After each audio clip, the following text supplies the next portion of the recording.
L'ours et les deux compagnons. Deux compagnons, pressés d'argent, à leurs voisins fourreurs, vendirent la peau d'un ours, encore vivant, mais qu'ils tueraient bientôt, du moins à ce qu'ils dirent. C'était le roi des ours, au compte de ces gens. Le marchand, à sa peau, devait faire fortune. Il leur garantirait des froids les plus cuisants. On en pourrait fourrer plutôt deux robes qu'une. D'un de nous prisait moins ses moutons que leur ours. À leur compte, et non à celui de la bête. S'offrant de la livrer au plus tard dans 2 jours, ils conviennent de prix et se mettent en quête. Trouvent l'ours qui s'avance et vient vers eux au trot.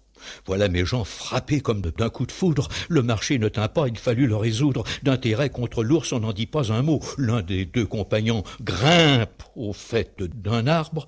L'autre, plus froid que n'est un marbre, se couche sur le nez, fait le mort, tient son vent, ayant quelque part ouï dire que l'ours s'acharne peu souvent sur un corps qui ne vit, ne meut, ni ne respire.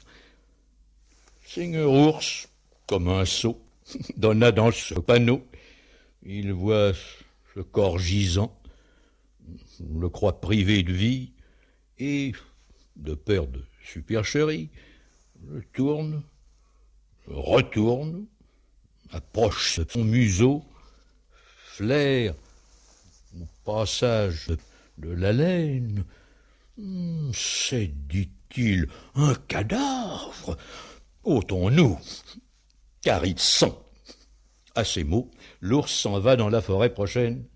L'un de nos deux marchands de son arbre descend, court à son compagnon, lui dit que c'est merveille qu'il n'ait eu seulement que la peur pour tout mal. Eh bien, ajouta-t-il, la peau de l'animal.